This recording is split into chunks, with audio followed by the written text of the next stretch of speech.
Selamat pagi anak-anakku. Apa kabarnya hari ini?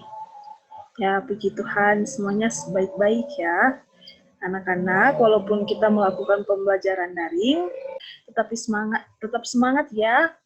Tetap menjaga kesehatan dengan mencuci tangan, menjaga jarak, dan memakai masker. Nah, hari ini Ibu akan memulai pembelajaran kita. Kita akan masuk dalam tema 5, pahlawanku, subtema 1, perjuangan para pahlawan, pembelajaran yang kedua. Nah, sebelum memulai proses belajar mengajar kita hari ini, marilah kita berdoa menurut agama dan keyakinan kita masing-masing. Berdoa dimulai. Amin. Nah, terima kasih anak-anak. Nah, Ibu sudah mengirimkan link absensi di dalam grup WhatsApp kelas. Anak-anak bisa mengisi absensi hari ini. Nah, hari ini kita akan mempelajari tujuan pembelajaran, yaitu yang pertama, setelah berdiskusi, siswa mampu menjelaskan hubungan simbol dengan makna sila keempat Pancasila dengan benar. Yang kedua, setelah berdiskusi, siswa mampu memberikan contoh pengamatan dari sila keempat Pancasila dalam kehidupan sehari-hari dengan benar. Yang ketiga, setelah mengamati teks lagu, siswa mampu mengidentifikasi tinggi rendahnya nada dari teks lagu Maju Tergentar dengan benar. Yang keempat, setelah diberikan contoh, siswa mampu menyanyikan notasi lagu Maju Tak Gentar sesuai dengan tinggi rendah nada dengan benar. Nah, apakah ada yang ingin bertanya tentang tujuan pembelajaran hari ini? Baik, kalau belum ada, kita lanjut ya. Kita masuk dalam pembelajaran yang pertama. Nah, siapa yang masih ingat siapakah tokoh pahlawan ini? Ya, benar sekali. Ini adalah Raja Purnawarman. Apa sih yang sudah dia lakukan? Yang pertama, Raja Purnawarman membangun saluran air untuk kesejahteraan rakyatnya. Yang kedua, Raja Purnawarman juga membasmi perampok. Yang ketiga, Raja Purnawarman mendahulukan kepentingan dan tujuan bersama. Nah, anak-anak, dari tokoh pahlawan Raja Purnawarman, kita bisa mempelajari banyak hal, di mana Raja Purnawarman membangun saluran air untuk kesejahteraan rakyatnya dan membasmi perampok. Dia tidak takut dan dia tidak gentar untuk membasmi perampok. Yang ketiga tuh mendahulukan kepentingan dan tujuan bersama. Itu mengajarkan kita untuk tidak mementingkan diri sendiri dan tidak egois. Nah, selanjutnya kita masuk di dalam slide berikutnya, yaitu anak-anak silakan perhatikan gambar berikut. Ini adalah gambar kepala banteng dalam sila keempat Pancasila. Siapa yang tahu isinya? Ya, baik. Isinya adalah kerakyatan yang dipimpin oleh hikmat kebijaksanaan dalam permusyawaratan dan perwakilan. Nah, selanjutnya,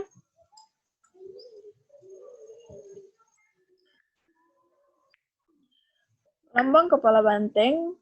Lambang banteng digunakan karena banteng merupakan hewan sosial yang berkumpul seperti halnya musyawarah, di mana orang-orang harus berkumpul untuk mendiskusikan sesuatu. Nah, dalam makna sila keempat, kerakyatan yang dipimpin oleh hikmat kebijaksanaan dalam permusyawaratan perwakilan. Makna sila keempat adalah, siapa yang ingin menjawab? Ya, makna sila keempat adalah mendahulukan kepentingan dan tujuan bersama, cinta permusyawaratan dan demokrasi, serta bijak menyelesaikan masalah. Nah, kita bisa lihat seperti contoh Raja Purnawarman yang telah kita pelajari pada pembelajaran yang pertama. Selanjutnya, contoh-contoh nilai sila keempat dalam kehidupan sehari-hari. Yang pertama, selalu mengutamakan musyawarah untuk mencapai mufakat dalam menyelesaikan permasalahan. Yang kedua, menghindari aksi walk out dalam suatu musyawarah. Yang ketiga, menghargai hasil musyawarah. Yang keempat, ikut serta dalam pemilihan umum, pilpres, dan pilkada. Yang kelima, memberikan kepercayaan wakil-wakil rakyat yang telah terpilih. Yang keenam, yang menjadi wakil rakyat juga harus mampu membawa aspirasi rakyat. Yang ketujuh, kita tidak boleh memaksakan kehendak kita kepada orang lain. Yang kedelapan, menghormati dan menghargai pendapat orang lain. Yang kesembilan, berhati besar dan menerima keputusan apapun yang dihasilkan oleh musyawarah. Yang terakhir, bekerja sama untuk mempertanggungjawabkan keputusan tersebut. Dalam contoh-contoh nilai sila keempat, adakah yang ingin bertanya? Baik, kalau belum ada, kita lanjut. Nah, di sini saya mempunyai soal cerita. Yang pertama, Budi marah dan membentak Amir yang sedang secara tidak sengaja menginjak kakinya.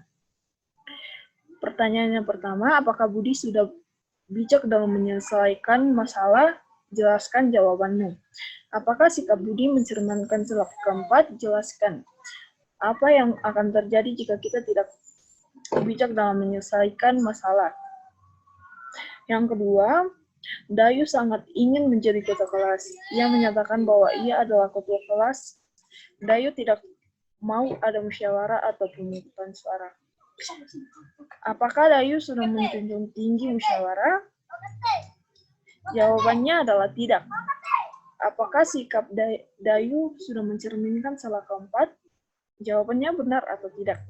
Ya, betul sekali anak-anak. Jawabannya adalah tidak. Karena dia tidak ingin adanya musyawarah atau pemungutan suara untuk memilih dia menjadi ketua kelas.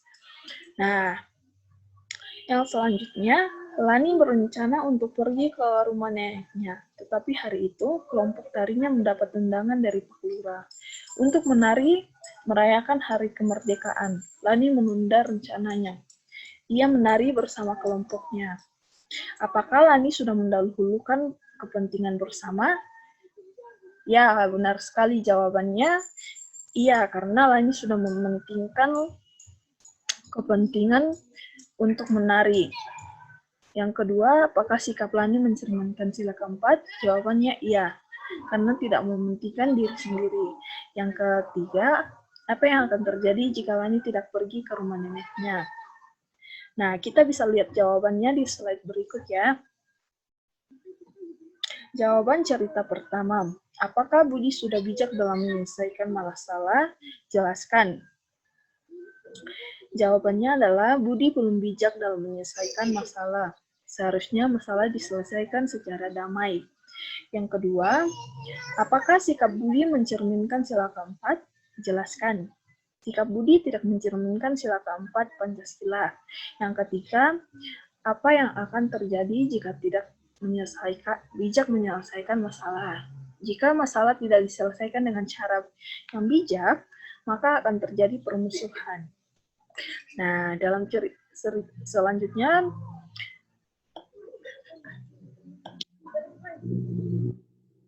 cerita 2. Apakah Lani sudah mendahulukan kepentingan bersama? Ya, Lani lebih memilih ikut latihan bersama, menari bersama. Apakah sikap Lani mencerminkan sila keempat? Jelaskan. Jawabannya adalah ya, Lani lebih mementingkan kepentingan dan tujuan bersama. Yang ketiga, apa yang akan terjadi jika Lani tetap pergi ke rumah nenek? Jika Lani tetap pergi ke rumah neneknya, maka latihan tari tidak dapat dilaksanakan dan tujuan bersama tidak tercapai. Nah, yang ketiga, apakah Dayu sudah menjunjung tinggi musyawarah? Jawabannya belum, karena ya betul sekali Dayu belum menjunjung tinggi musyawarah dalam kelompoknya. Yang kedua, sikap Dayu sudah mencerminkan sila keempat? Jelaskan.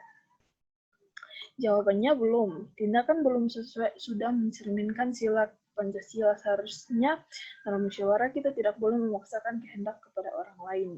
Nah, yang ketiga, yang terakhir, Apa yang akan terjadi jika memutuskan segala hal tanpa musyawarah? Ya, betul sekali anak-anak. Jika tidak ada musyawarah, masalah tanpa melakukan musyawarah, maka akan ada pihak yang dirugikan dan dapat mengakibatkan permusuhan. Nah, dari cerita ini, adakah yang ingin bertanya atau ada yang kurang jelas? Nah, baik, kalau belum ada, kita lanjut ya. Nah, ini adalah notes maju tak gentar. Adakah yang sudah tahu anak-anak? Nah, mari kita belajar bersama-sama. Maju tak gentar, membela yang benar. Maju serentak, hak kita diserang. Maju serentak, mengusir penyerang. Maju serentak, tentu kita menang. Bergerak, bergerak, serentak, serentak, menerjang, terjang. Tak gentar, menyerang, menyerang, majulah, majulah, menang. Nah, ini adalah salah satu lagu wajib Maju Tak Gentar yang akan selalu dinyanyikan setiap hari Senin saat kita upacara. Nah, lagu Maju Tak Gentar sering kita dengar saat penggelaran upacara memperingati 17 Agustus HUT RI. Lagu yang diciptakan oleh C. Simanjuntak berguna untuk membangkitkan semangat motivasi rakyat, guna membela tanah air yang menggambarkan keberanian rakyat dengan perlengkapan seadanya, melawan penjajah bersenjata lengkap dan modern. Semua lirik lagu Maju Tak Gentar tersebut mengandung makna bahwa negara Indonesia mempunyai segala kekayaan alam yang seharusnya kita bersatu untuk membangun Indonesia menjadi lebih maju.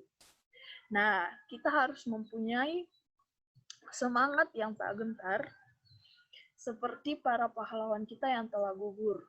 Nah, Ibu harap anak-anak bisa mempelajari lagu Maju Tak Gentar dan menghafalkannya. Dan kita akan menyanyikan bersama-sama ya. Nah, dari awal pembelajaran kita, adakah yang ingin bertanya? Ya, baik. Kalau belum ada, Ibu akan tetap membalas ketika ada anak-anak yang ingin bertanya dalam WhatsApp grup kelas. Nah, kita sudah di penghujung pembelajaran hari ini.